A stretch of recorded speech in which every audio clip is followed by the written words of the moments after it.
사사기 21장 13절에서 25절. 온 회중이 림몬 바위에 있는 베냐민 자손에게 사람을 보내어 평화를 공포하게 하였더니, 25절 이러고 이렇게 썼는데 마지막이라 이런 뜻입니다. 오늘 사사기의 마지막을 맞이했습니다. 사사기의 긴 이야기는 다 알아듣는 것 같지만 또 그게 무엇을 의미하는지도 모르고 읽었던 것을 그분이 묵상하면서 많이 깨닫게 되는 것이었죠.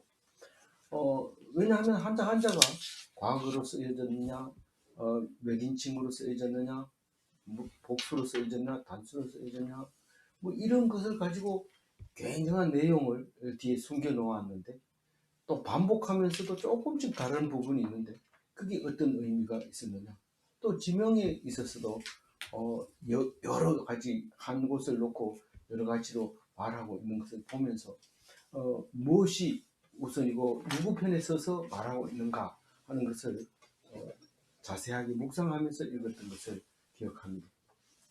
오늘 사사기의 마지막에 와가지고 우리가 생각해 봐야 될 것은 11지파와 레위지파, 11지파와 베냐민 지파, 11지파와 다윗지파, 유다지파, 이런 것을 이야기할 수 있습니다. 우리는 공동생활을 하지만 늘 공동 속에서 외로움을 느끼고 있는데 그게 바로 그런 말이죠. 단지파도 왕이 없으므로 자기 멋대로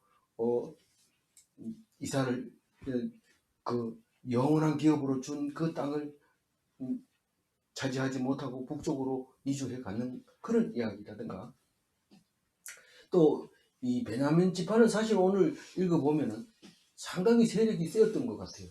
힘이 세었던 것 같아요. 그래서 40만 명이 오니까 40만 명을 갖다가 대항할 정도로 그렇게 큰 베냐민이었는데, 실제로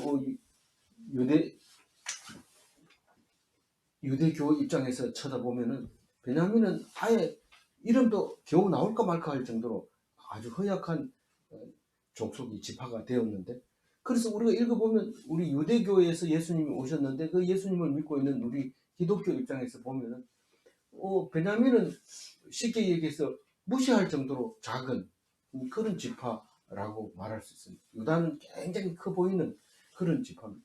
그러나 사실 이 남북 왕조를 비교하면 북쪽에 있는 에브라임 지파가 굉장히 커 보이고 밑에 있는 남쪽 유다는 독립했으니까 또 커 보이고, 이런데 이 베냐민 지파가 그렇게 센다 하더라도 결국은 11지파 다른 이스라엘에 비해서 열세하게 되고 전쟁에 패하게 되는 것을 볼 수 있습니다.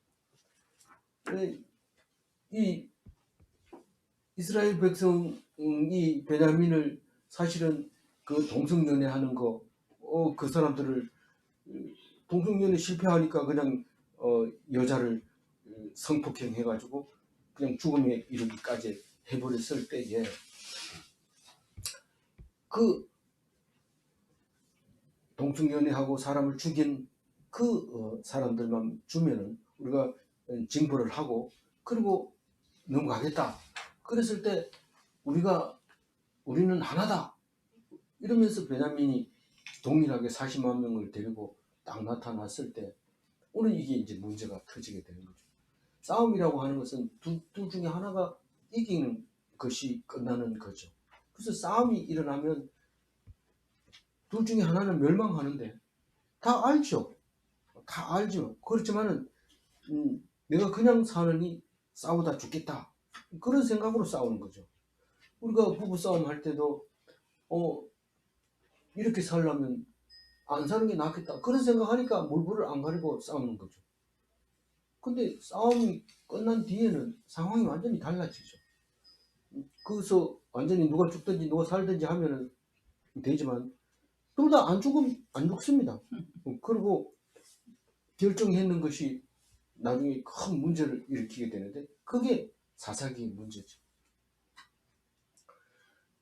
그 하나님이 하신 거죠. 우리가 볼 때는 좀 참으면 되지 못 참습니다. 그때 우리가 성령이 임하면 몰라도 성령이 임하지 않으면 내가 이래서 하느니 차라리 끝내자. 나는 뭐 살고 싶지 않다. 이런 거죠.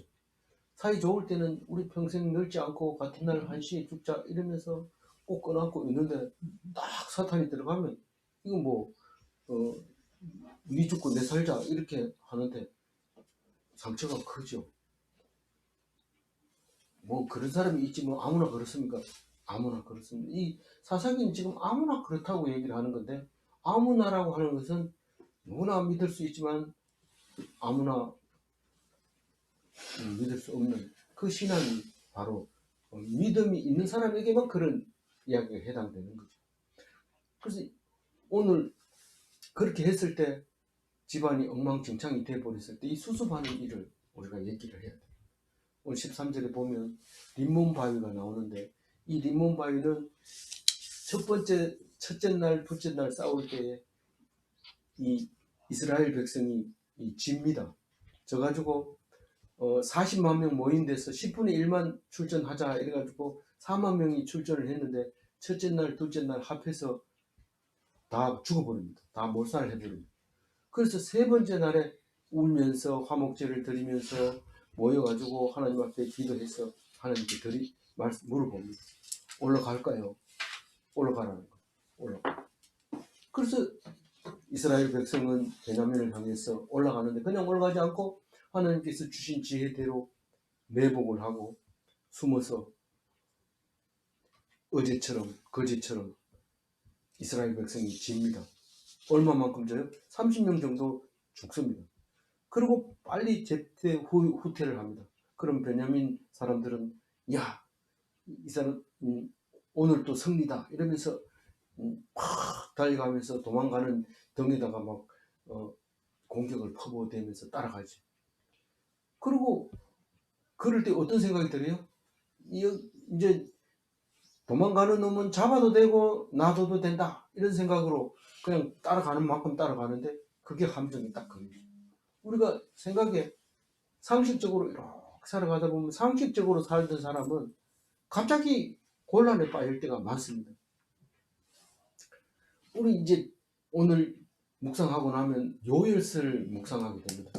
이 요엘서를 읽어보면 선지서 중에서는 제일 먼저 쓰여졌다고 생각되는 이 요엘서가 우리가 생각하고 있던 상식을 깨고 있다는 그 얘기를 하고 있습니다. 우리가 어제도 이기고 그제도 이겼으면 오늘 또 도망가는 거 보니까 이거 반드시 이것은 우리의 밥이다. 그러니까 그제 고생했으니까 너무 깊이 따라가지 마라. 그리고 딱 서가지고 이렇게 해도 되는데 다시는 못 오게 하려고 그 버릇을 고치고 말겠다 이러면서 뿌리를 뽑겠다 이러고 계속 달아붙어가지고 열심히 따라갔는데 그게 함정이죠. 뒤에서 복병이 딱 일어나서 빠져나간 게 성공됐다. 그리고 성을 불질러서 불을 타는 거 보고 이제 이 사람들이 도망갈 데가 없으니까 이제 붙자. 그리고 돌아서서 격렬하게 싸우는. 그래서 결국은 베냐민 사람들이 도망을 갑니다. 도망을 가는데 한없이 도망갈 수 없습니다. 왜냐면 자동차로 도망간다 해도 가다 보면 기름이 떨어지고 사람이 가면은 그렇게 싸우다가 도망가면 얼마나 오래 가겠어요. 멀리 못 갑니다. 그랬을 때 숫자가 많은 사람은 죽여가는 사람은 쉬었다가 가고 쉬다가 가고 하지만 도망가는 사람은 전심전력을 다해서 도망가기 때문에 멀리 못 갑니다. 림몬 바위에 큰 바위가 있었는데 그 림몬 바위 뒤에 딱 숨으면 어떠한 공격에도 막을 수 있고 저기 화살도 피할 수 있고 폭우가 쏟아져도 피할 수 있고 뜨거운 햇볕이 내리쬐도 피할 수 있는 이 바위가 있으면 든든하다. 그리고 그 바위에 탁 숨어가지고 이제 쉬고 있는데 이 이스라엘 백성이 가가지고 몇 명을 죽여요? 5천 명을 죽입니다. 그리고 그 중에 살아가지고 도망간 사람이 있었는데 600명이 구석구석에 숨어가지고 이제 살아남은 거죠. 살아남아가지고 그래도 갈 곳이 있는 곳은 림몬바위입니다. 림몬바위에 가면 그래도 600명 정도는 숨을 수 있다. 뭐 그 정도는 화살이 날아오든지 뭐 하든지 할 수 있다. 이래 생각하고 거기서 얼마나 있었어요? 넉 달을 거기서 은신하고 있어요. 숨어가지고. 우리가 6.25 때도 공비들이 이 빨치산들이 이 지리산으로 들어가면 못 잡습니다. 사람이 많을 때야 뭐 대충 눈에 보이는 것만 잡아도 5천 명 잡을 수 있지만 몇 명 안 되는 것은 구석구석이 돌아다니기 때문에 잡기가 어렵습니다. 그래서 이 숨어 있는 600명이 있는 걸 알죠. 알고 시간이 흘러갑니다. 시간이 흘러간 그때에 14절 읽어봅니다. 그때에 베냐민이 돌아온지라 이에 이스라엘 사람이 야베스 길랏 여자들 중에서 살려둔 여자들을 그들에게 주었으나 아직도 부족하므로. 네. 시간이 지나고 나니까 야 우리 싸우지 말자 내려와라. 우리 뭐 무슨 놀이를 해도 12명이 있어야 되는데 너희들이 없으니까 우리가 게임이 안 된다. 한판 고스도 반판 하자. 이렇게 딱 불러 내리는 거죠. 그러니까 돌아왔죠. 참 부끄럽죠. 몇 명 안 되는 와서 뭐 옳고 그르게 문제가 아니고 진 사람은 부끄럽습니다. 딱 싸웠을 때 진 사람은 부끄럽습니다. 고개 툭 숙이고 와가지고 한쪽 구석에 앉아서 폐 나눠주면 그거 들고 이렇게 보면서 좀 쪽팔리지만 그렇게 앉아가지고 기죽은 상태로 고스톱 치려고 대들고 있는 거죠. 근데 이 많은 사람들이 불쌍한 이 베냐민을 살려두려고 이 그때 회의에 안 나온 사람 이 야베스 길르앗 이랬는데 길르앗 야베스라고 다른 데는 다 나오죠. 그래서 야베스라고 야베스만 나오기도 하고 길르앗만 나오기도 하고 야베스 길르앗 하기도 하고 길르앗 야베스 하기도 하고 그게 거기서 총회에 안 나온 사람 근데 그것도 길르앗 야베스에서 안 나왔어요. 그게 이제 어디냐면 그 베냐민 지파에게 베냐민 지파가 아니라 시몬 지파에게 나눠줬던 그 땅인데 거기 사람들이 일단 안 나온 거예요. 제일 가까운 쪽에 있는 사람이 안 나왔어요. 그래서 그 사람들을 진멸하고 몇 명을요? 400명을 처녀를 붙잡다가 줬는데 모자라죠. 200명 모자라죠. 그래서 지금 15절 읽어봅니다. 백성들이 베냐민을 위하여 뉘우쳤으니 이는 여호와께서 이스라엘 지파들 중에 한 지파가 빠지게 하셨음이었더라. 이 빠지게 하였다 이 말은 멸절되게 되었다 이렇게 해서 뉘우쳐 가지고 이제 그 여자들을 데려다 줬다. 그래서 이 13절, 14절, 15절을 자세히 읽으면 깊은 뜻이 들어있지만 대충 읽으면 문장이 좀 앞뒤가 안 맞는 것 같기도 하고 좀 이상한 것 같지만 실제적으로 긴 시간을 짧은 시간에 한꺼번에 기록을 하기 위해서는 이런 방법밖에 없는 겁니다. 세월이 지나가면서 베냐민 지파가 이렇게 허약해지고 질이 멸멸할 수도 있으니까 그러니까 우리가 도와줘서 살려야 되는데 부족하죠.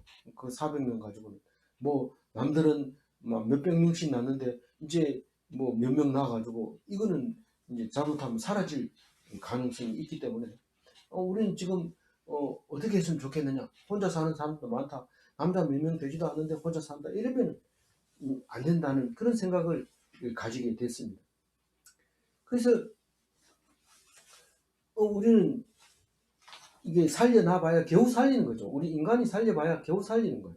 그래서 이스라엘 베냐민 지파가 굉장히 약해져 있다 하는 것을 사사기에서 설명하고 있습니다. 근데 이 열왕기 속에 딱 들어가면 그러니까 왕 시대 이제 사울이 왕이 되잖아요. 베냐민 지파가 왕이 됩니다. 제일 먼저. 그 다음에 유다 지파가 왕이 되는데 베냐민 지파가 왕 될 때만 해도 사울이 왕 될 때만 해도 괜찮습니다. 그런데 유다 지파가 그 아들 솔로몬에게 문을 주고 그 다음부터 3대째 가가지고는 완전히 유다 지파만 왕이 따로 돼버려요. 그러니까 12지파 중에서 유다 지파가 살아남아서 유대교가 형성되고 유대교에서 예수님이 오시게 됐을 때 이 성경을 기록할 때 그럼 언제 기록했냐? 유다가 살아남았을 때 기록한 거죠. 그 북이 이스라엘 입장에서 까지 기록한 것이 사무엘 역대 열왕기 상하까지가 역사적으로 남북이 갈라지지 않았을 때 썼다고 생각이 되지고요. 분명한 것이 아니라 다 그렇게 나누는 거죠. 그 다음에 다시 쓰기 시작한 것이 역대기란 말이에요.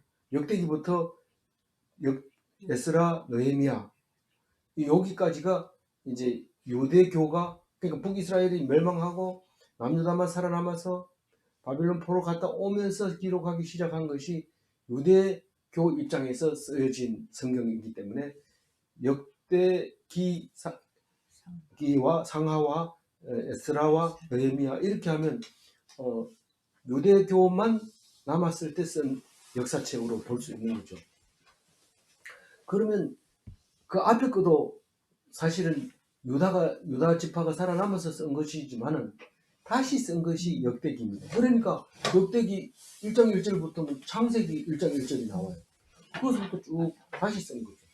그래서 유대 지파는 이렇게 해서 유대교가 탄생됐다라고 얘기를 합니다. 그래서 유대교를 알려면 이스라엘의 역사를 알아야 되고, 이스라엘의 역사를 알려고 하면 아브라함의 역사를 알아야 되고, 아브라함의 역사를 알려면 인류 역사를 알아서 노아의 홍수까지 이야기를 알아들어야 되죠.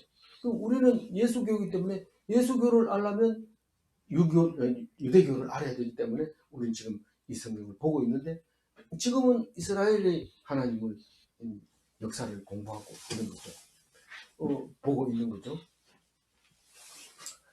그래서 우리가 얼핏 보면 어떤 공동체에 들어가면 그 공동체에서 다 지켜주고 다 먹여 살려주고 아무 걱정 없을 것 같지만 그 공동체와 나와의 사이에는 큰 장벽이 있는데 그게 오늘 사사기와 같이 대적이 되어가지고 나와 공동체와의 대적이 돼서 내가 죽을 수도 있는 거죠. 내가 사라질 수도 있는 거죠. 반대로 어떤 우리 공동체 속에서 다 하나같이 되지만 그 중에 한 사람이 떨어져 나가서 우리 공동체를 완전하게 하지 못하는 그런 일이 생길 수도 있다는 겁니다. 그 얘기를 하는데 베냐민 같은 경우는 약해졌고 이 약하던 유다 지파 같은 경우에는 끝까지 살아남아서 예수교를 만들어 주는 것을 볼 수 있게 됩니다. 그래서 이제 15절 이야기는요, 감성으로 살던 사람이 이성으로 돌아온 거예요.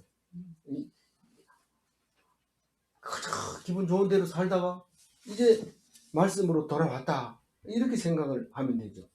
언제나 감정 속에 빠져 있지 않고 언제나 이성 속에 빠져 있지 않습니다. 사람은 그렇게 할 수가 없어요. 우리가 맨날 성경 외우고 거의 성령 충만해가지고 이렇게 살면 좋겠지만 그렇게 하지 못하면 그것도 에너지가 많이 들어가기 때문에 쉬어야 될 부분이 있습니다. 그 쉴 때 잘못해서 술이 들어가면 술 충만이 돼가지고 술이 취해서 똑같은 얘기를 하는데 완전히 다른 방향으로 가게 되죠. 그랬을 때 우리는 그럼에도 불구하고 하나님은 그것을 책망하거나 혼내지 아니하고 길을 열어주시는 모습을 보는데 어떤 목사님이 말씀하신 것처럼 그 자기가 잘못하고 감정적으로 했던 것들에 대한 대가는 지불 받습니다. 근데 그 대가를 지불 받는 것을 순조롭게 생각하지 않고 내가 어땠어? 내만 그러냐? 이렇게 해버리면 너는 죄가 없냐? 이렇게 하면 베냐민 지파같이 돼버립니다. 그렇지만은 우리가 감성으로 대했던 것을 전부 죄로 인식하고 당하는 고난을 당하면 그런 문제가 없습니다. 예를 들어서 별 이유 없이 싸웠다고 했을 때 내가 돌이켜 생각해보면 잘못한 거예요. 그래서 달려가자, 맞아, 잘못했어요, 이렇게 얘기하면 네가 뭘 잘못했는데 또 이렇게 하죠. 그럼 뭘 잘못했다, 그럼 다음부터는 그러지 마, 이런데 다음에 똑같은 거 합니다.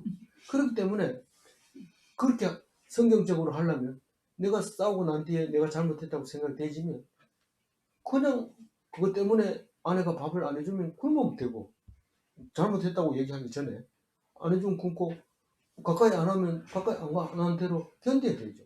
그러다 보면 세월이 지나면 다시 돌아오죠. 근데 막 그거를 내가 잘못할 때 하는데도 왜 성질 내냐 이러고 싸우면은 베냐민 지파처럼 위험에 빠지고 죽게 됩니다. 그래서 우리는 감성에서 이성으로 돌아왔을 때 진짜 이성으로 돌아와야 돼. 잘 생각해봐요. 그게 지금 빠지게 됐기 때문에 어떻게 해야 될 거냐고 대책을 세울 때 한 지파 없어도 좋다. 우리 그런 일이 없었으면 좋겠다. 이러고 우리가 했는 게 사실 너무 과격하게 한 사람을 죽이려 했지만은 그래도 하나님께서 해주시겠지. 그리고 기다렸으면은 그렇다면은 예수 오시는 게 좀 늦어졌든지 더 잘 나갔으면 예수님 안 오셔도 됐을 거예요. 근데 우리는 그럴 수 없어요. 뭐 지금 내가 미안한 마음이 들면 어떻게든지 가서 미안하다고 말을 전해야만 되지 안 전하고는 견디지 못합니다. 니는 듣든지 안 듣든지 나는 얘기하는데 난 미안하다. 근데 잘못했다. 이런데 하나님한테 맡겨야 돼요. 그거를 맡기고 내가 그거 잘못했는데 그것 때문에 네가 나 한 대 때리면 내가 그냥 맞겠다. 그리고 그것 때문에 나한테 보복하려고 그러면 난 보복 당하겠다. 그렇게 기다려서 그걸 당해야 해결이 되지. 미안하다 한다고 가서 미안하다 했다 그러면 말이 다 끝납니까? 안 끝납니다. 우리 저거 없으니까 말이지. 우리 형제 중에도 내가 잘못했다 했네. 내가 무슨 뭐 그랬다고 했네. 이러고는 전혀 그런 일이 없었던 것처럼 딱 하는데 상처받은 사람은 어떻게 합니까? 그 말 한다고 싸그라지지 않거든요. 하도 속에 그냥 상처로 남아있는데 우리는 그런 얘기를 들으려고 잘못했다고 해, 잘못했다고 해 이렇게 야단 쳐도 안 되고 자기가 하나님이 벌 주는 대로 듣고 있으면 그것을 다 하나님이 해주시는데 우리는 잘한다고 하면서 결국은 죄를 더 짓게 되는 거예요. 잘한다고 하면서 죄를 더 짓게 되는 그게 오늘 뒤에도 나온 그 똑같은 얘기를 지금 계속 반복하고 있는데 그 얘기입니다. 16절 일단 읽고 넘어갑니다. 회중의 장로들이 이르되 베냐민의 여인이 다 멸절되었으니 이제 그 남은 자들에게 어떻게 하여야 아내를 얻게 할까 하고 뭐 사실 이 얘기는 그 앞에도 나와서 그 사람들을 하려고 했는데 그래도 부족하니까 어떻게 했으면 좋겠느냐 방책을 대책을 세우는 거죠. 이 아내가 없으면 자손이 번성하지 못합니다. 만약에 이 남자가 300명 있고 여자가 600명 있다 이러면은 그건 뭐 문제 없어요. 그냥 살면 돼요. 살면 되지만은 남자가 600명이고 여자가 400명 있으면 이거는 또 전쟁이 일어납니다. 또 전쟁이 일어나기 때문에 이거는 대책을 꼭 세워줘야 됩니다. 뭐 한 200명 그냥 남자 없이 여자 없이 혼자 살면 안 되나 이제 절대로 그렇게 안 됩니다. 이 싸움이 일어날 수밖에 없어요. 여자는 많을수록 상관없지만 남자는 한 명 이상만 있으면 돼요. 한 명 이상. 그러면 그 나머지 이 사람들이 다 자손을 놓을 수 있고 번성하게 될 수 있는 거죠. 뭐 한 명은 좀 너무 과한지 모르지만 어쨌든 남자 숫자는 중요하지 않습니다. 그래서 그걸 연구를 하고 있는데 참 신기하게 만들어 놓으셨어요. 하나님이. 17절 읽어봅니다. 또 이르되 베냐민 중 도망하여 살아남은 자에게 마땅히 기업이 있어야 하리니 그리하면 이스라엘 중에 한 지파가 사라짐이 없으리라. 하나님이 제사장도 필요하고 12명도 필요하고 이랬을 때 우리는 레위인을 제사장으로 딱 삼을 수 있었던 것은 바로 요셉이 장가를 가서 아들 둘을 놓고 놓았기 때문에 요셉을 장자 몫으로 두겠다 이러고 두 아들을 한 등급 높여가지고 아버지 반열에 넣어서 13지파를 만든 다음에 레위 지파를 제사장 지파로 만들어 버림으로써 12지파가 완성하게 됩니다.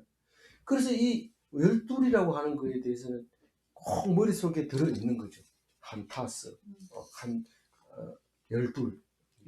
그래서 12를 완전하게 하려고 12달이 만들어지는 거죠. 왜 그랬느냐 몰랐을 때는 몰랐지만은 성경을 읽어보면 알게 됐죠.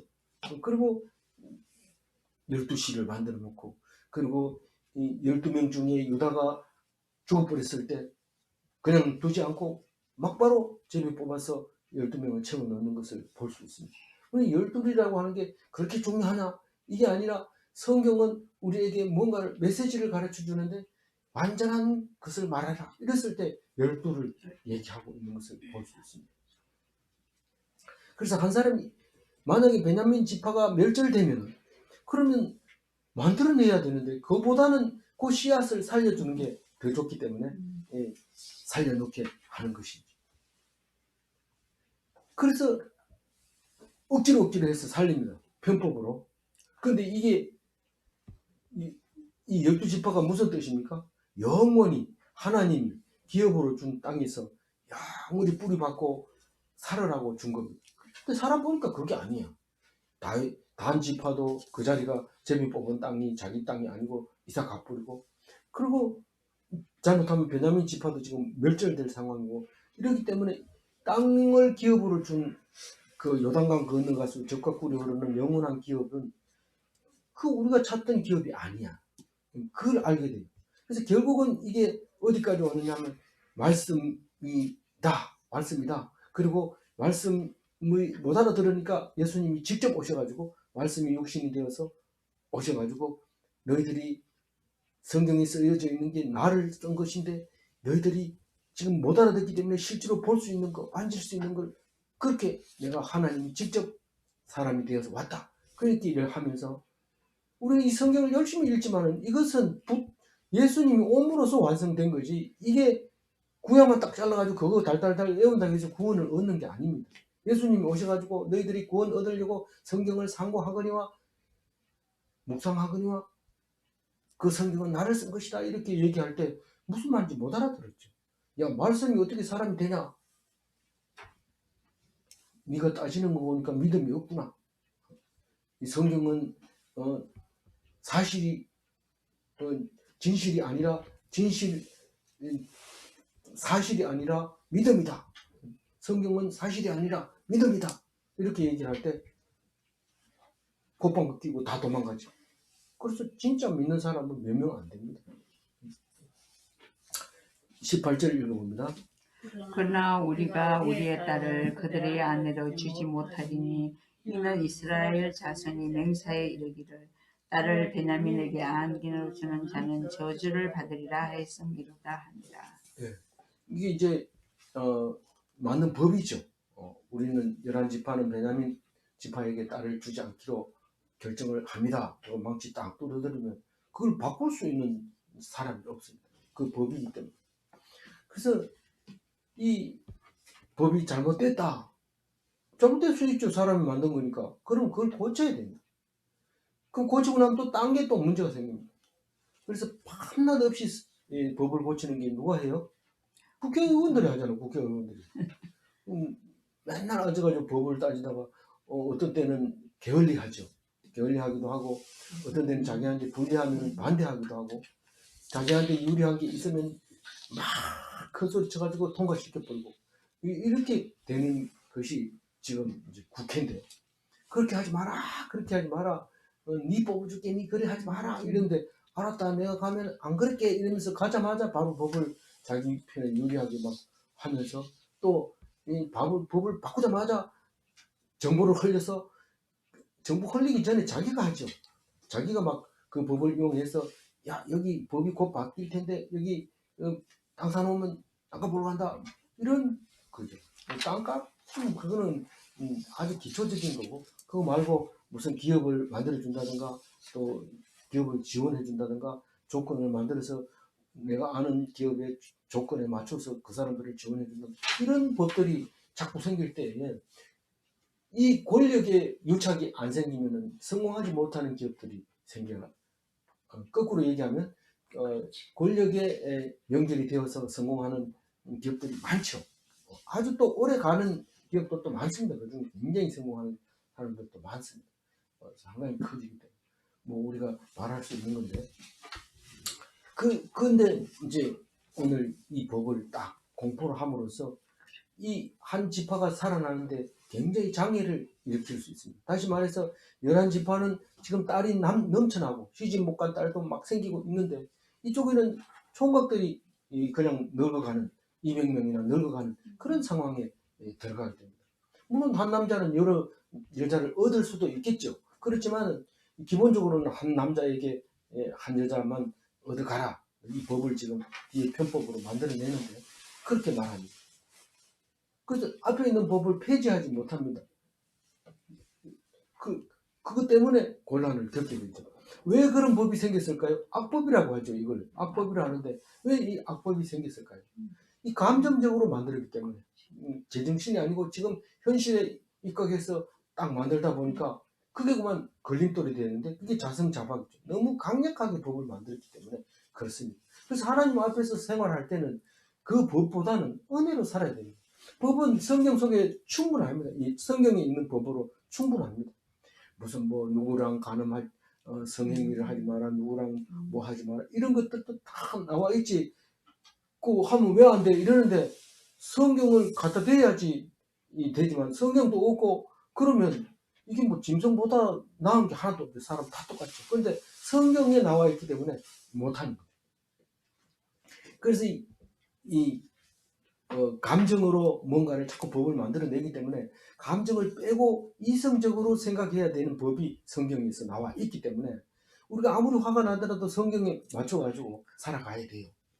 그렇지 않으면은 다시 말해서 하나님 말씀을 안 읽으면 짐승이나 다를 게 없어요. 뭐 기준이 없으니까요. 기준이 없으니까 현행 법이 있어도 그렇게 하는데 법까지 물렁하고 법에 미처 안 나와 있는 거는 자기 본인이 죄책감을 느끼지 않아요. 현 법에 있어도 죄책감을 느끼는데 법에 없는 거는 뭐 막 하는 거죠. 이해가 안 됩니까? 되죠? 네. 네. 네. 제가 친구하고 여행하면서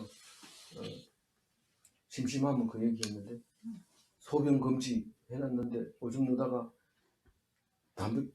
담뱃대로 얻어맞아가 뿌리 이만큼 나가지고 네. 화가 나가지고 그 앞에서 대변을 보고 있습니다. 그러고는 하는 소리가 소변 금지를 했으니까 얻어맞았는데 대변은 때릴 수 없습니다. 법적으로 하면 대변 금지는 안 써놨기 때문에 우리 삶을 그렇게 살고 있는 거죠. 우리가 법대로 하자 이 법대로 했을 때 그렇게 되는 거죠. 우리는 이 세상의 법은 항상 부족하죠. 있을 수 없는 거죠. 그러나 그렇게 하지 말고 정결하게 합시다. 이러면은 그거 가면 정결하게 해야 되는 거니까 뭐 아무 문제가 없죠. 이것도 해도 안 되고 저거 해도 안 되고 그러니까 종이 버려도 안 되고 그런 건데 우리가 법을 그렇게 강조하면 이런 엉뚱한 일이 생길 수가 있는데 사실 이스라엘 그 베냐민 지파 그 한 사람 그 동성연애하는 거 그 성폭행했는 거 그 사람만 잡으려고 하니까 거부한 거예요.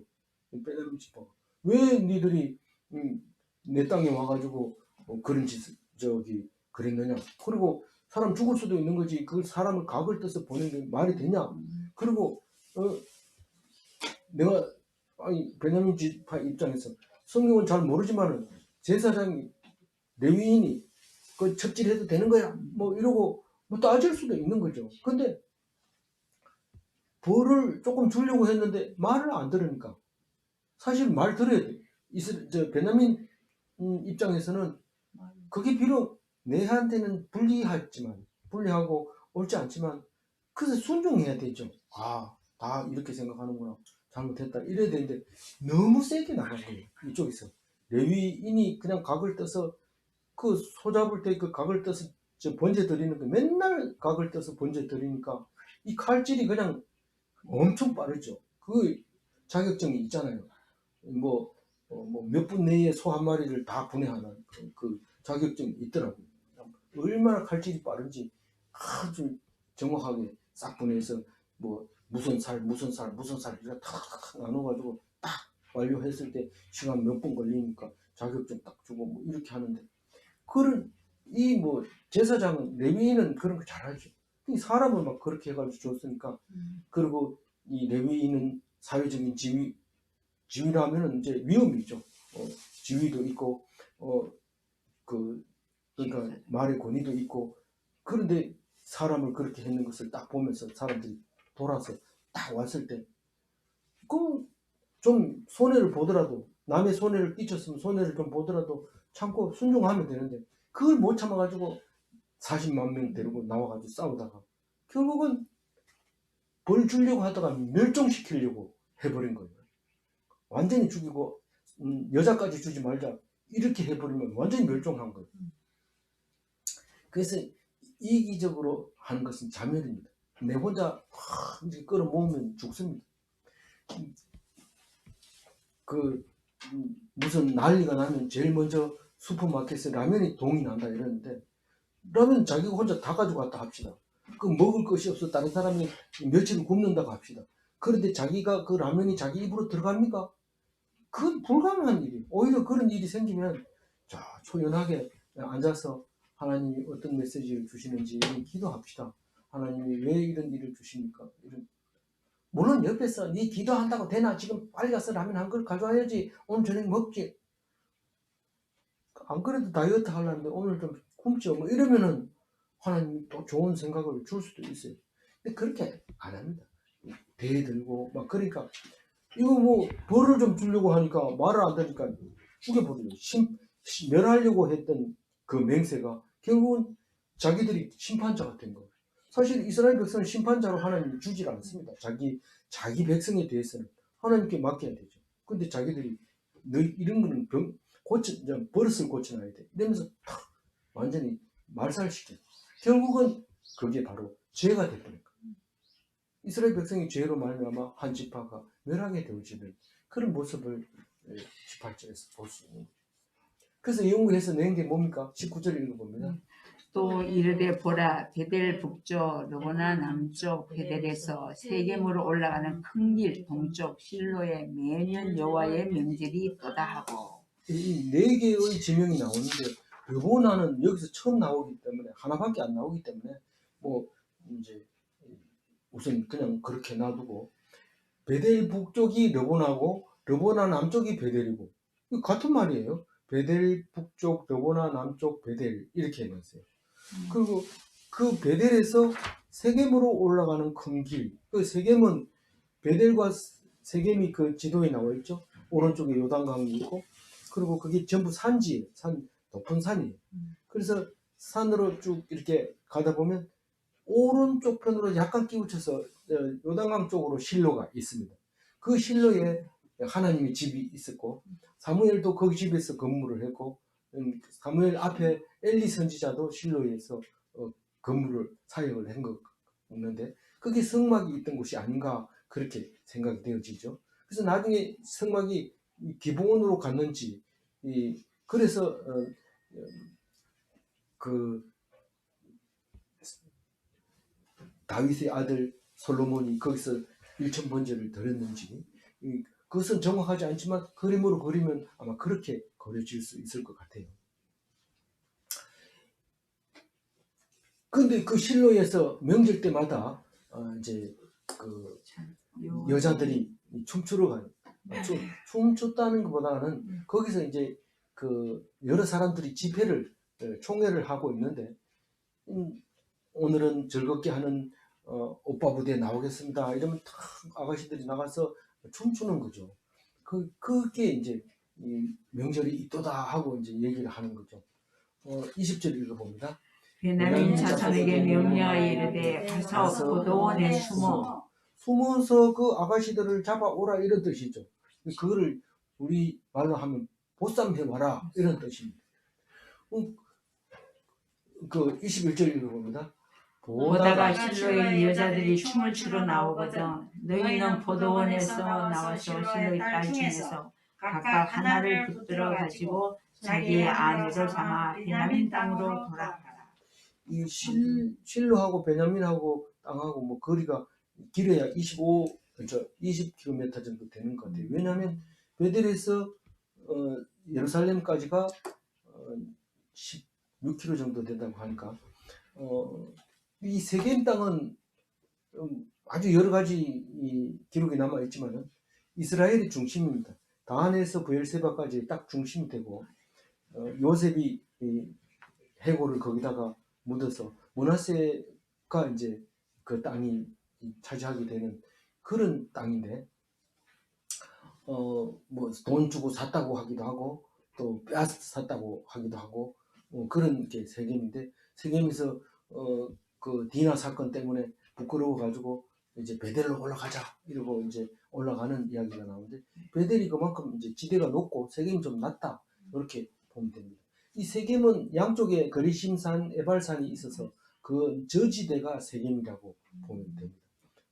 초지가 많은데 갔다 오면 이 그림을 안 그려줘도 되는데 안 갔다 와서 모르는데 우리가 갔다 해도 이건 보지를 못합니다. 왜냐하면 너무 볼 게 많기 때문에 여기는 뭐 가봐야 볼 게 없으니까 그 이따 하고 넘어갑시다 이러면 넘어가는 거니까요.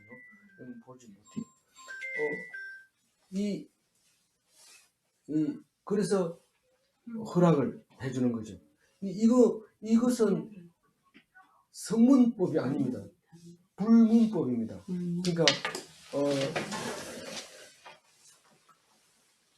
법에 없는 것을 허락하는 거죠. 그래서 암묵적 약속이라고 말하죠. 보통 우리가 이게 뭐 흔하지 않는 것처럼 보여요.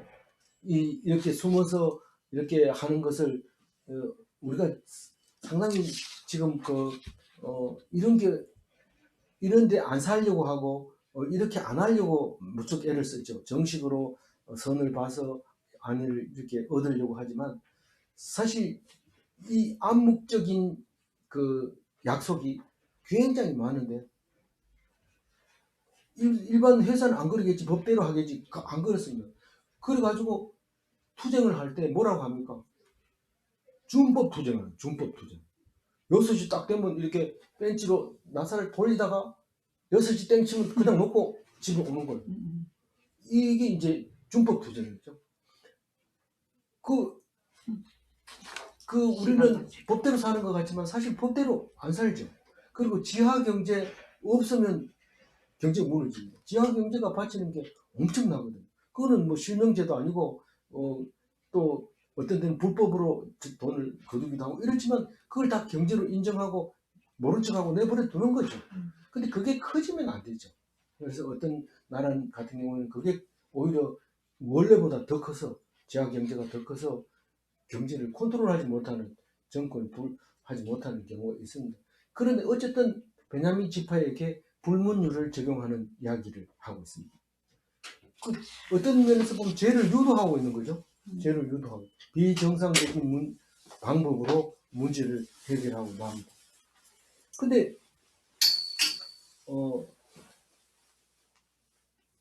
그 22절 읽어보세요.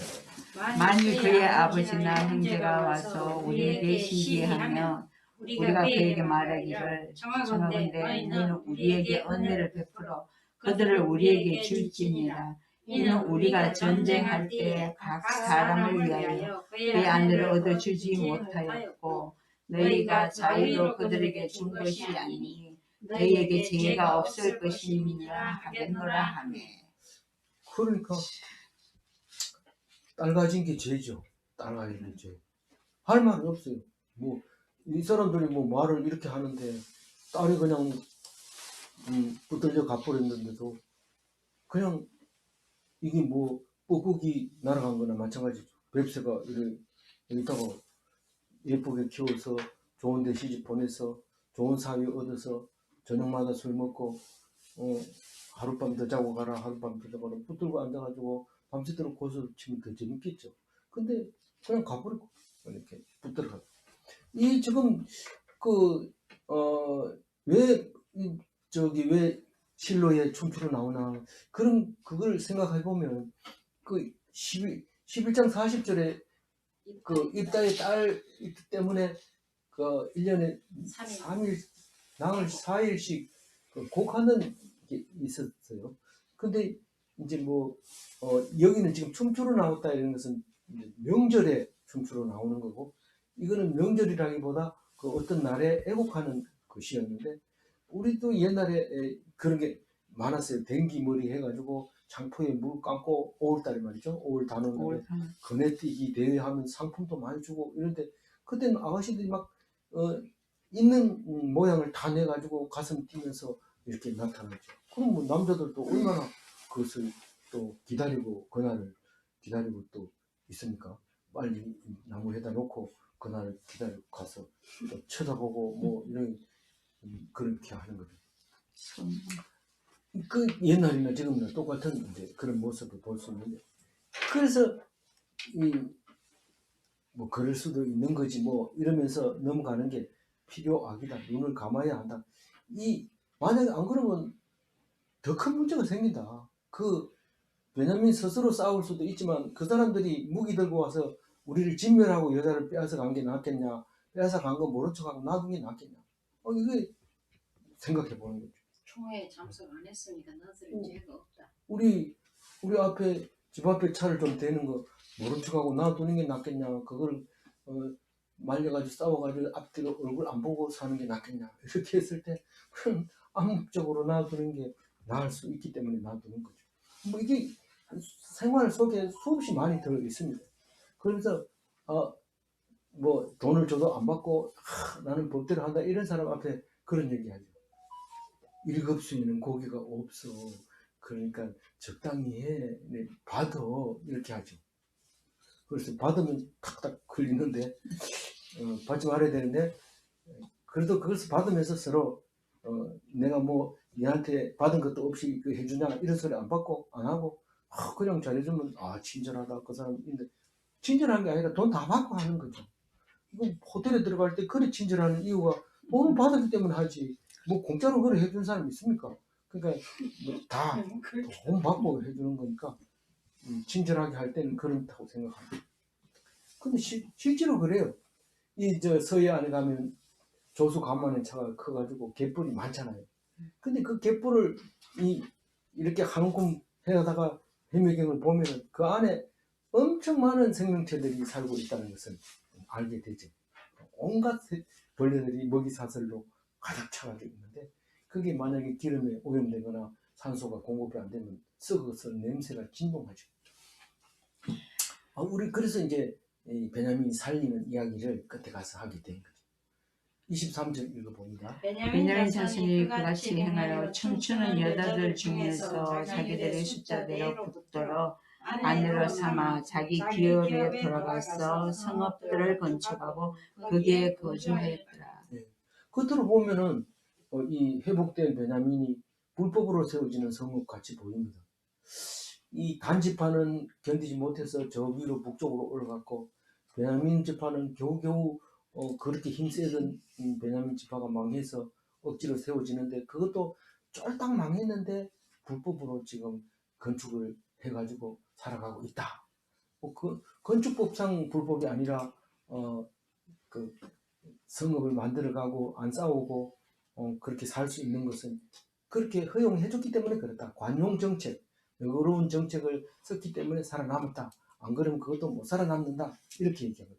만약에 못 참았다 이러면은 그 남은 베냐민 젊은 청년들이 그냥 있지를 않죠. 뭘 하더라도 해서 큰 일을 저지르고 말 겁니다. 24절 읽어봅니다. 그때 이스라엘 자손이 그곳에서 각기 자기의 집과 자기의 가족에게로 돌아갔으니 곧 각기 그곳에서 나와서 자기의 기업으로 돌아가라. 회복된 이스라엘을 말하고 있는 거죠. 전쟁을 잊어버리고 이제 백성이 하나가 돼서 12지파가 완성되고 그곳에서 나와서 이 말은 그곳이 뭘까요? 불순종과 또 다수결이 우리가 왜 다수결이 옳다고 생각? 11지파가 당연히 옳다고 생각한 거죠. 정황을 봐서 11지파가 옳다고 생각하지만 사실은 그 자체도 문제가 없느냐 하면 있는데도 불구하고 숫자를 가지고 사람이 많으니까 옳다고 생각하는 거죠. 우리가 무슨 회의를 할 때 다수결 뭐 저는 지금까지도 그렇습니다. 자꾸 싸우지 말고 그냥 손 들어서 다수결로 결정하지 뭐 싸우냐 이런데 이 다수결로 질 것 같은 사람은 설명이 필요하죠. 계속해서 설명하고 싶어하고 다수결은 뭐 모르고 어떻게 내가 손을 드냐 얘기해봐라 이러고 하기 때문에 끝이 없이 얘기를 하게 됩니다. 회의를. 그래서 다수결은 옳은 것은 아닙니다. 분명히 말하는데 다수결은 옳은 것은 아닙니다. 그러나 하나님은 그 것을 통해서 역사하시고 있는 것입니다. 그래서 각자의 의견대로 하는 거예요. 각자의 의견대로. 그게 사사기의 이야기 전체입니다. 사사기 이야기 전체는 각자의 생각대로 살았다. 그리고 왕이 없기 때문에 자기 생각이 옳다고 생각한다. 왕이 있으면 왕이 이건 이렇게 해야 된다 저렇게 해야 된다 법이기 때문에 그런 이런 질서는 안 생기죠. 이런 사고는 안 생기죠. 마지막 절 읽어봅니다. 그때 이스라엘에 왕이 없으므로 사람이 각기 자기의 소견대로 옳은 대로 행하였더라.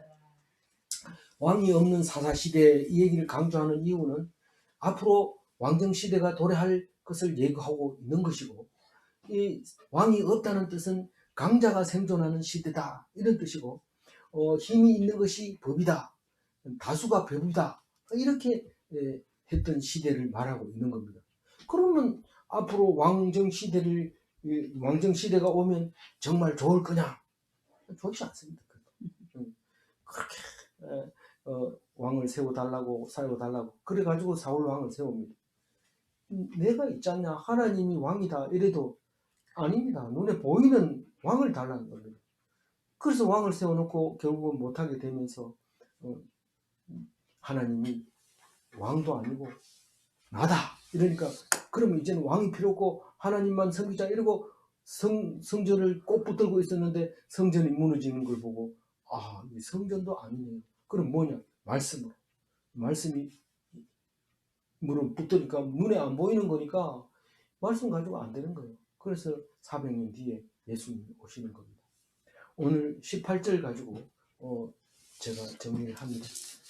우리가 우리 딸을 그들의 아내로 주지 못하리니 이는 이스라엘 자손이 맹세하여 이르기를 딸을 베냐민 아내로 주는 자는 저주를 받으리라 하였음이로다 하니라. 세상 법이 바뀌면 자꾸 바꾸면 안 됩니까? 이러지만 그러니까 날마다 바뀌는 거예요. 법이 자고 일어나면 법이 생기고 또 생기고 또 생기고 이렇습니다. 변호사가 다 못 외웁니다. 법을 다 못 외웁니다. 재판 하나 하면서 공부해가지고 하는데 판단이 안 쓰면 어떻게 합니까? 판단이 안 쓰는 게 아니라 자기 아는 만큼 변호하는 거죠. 그렇다고 해서 옳게 되는 것은 아닙니다. 그래서 세상 법은 나날이 바뀌어도 하나님의 법은 66권으로 필요하고 충분한 조건을 갖추고 있습니다. 이 말씀 꼭 붙들고 어떤 법에도 저촉되지 아니하고 하나님 법으로 말미암아 큰 은혜 누리며 천국을 이 땅에서 이루어가는 모든 성도들 되시기 바랍니다. 아멘. 기도하겠습니다. 하나님 감사합니다. 이스라엘의 왕이 없으므로 자기 생각에 옳은 대로 했던 것을 생각합니다. 우리가 다수가 만든 법은,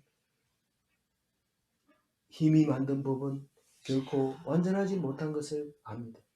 오직 말씀만 붙잡고 그 완전한 법에 순종하며 하나님께서 주신 은혜 속에서 누릴 복을 가지고 이 땅을 통과하면서 저 천국을 바라볼 수 있도록 우리의 마음속에 함께하여 주옵소서. 감사하옵고 우리 주 예수 그리스도 이름으로 기도 올리옵나이다. 아멘.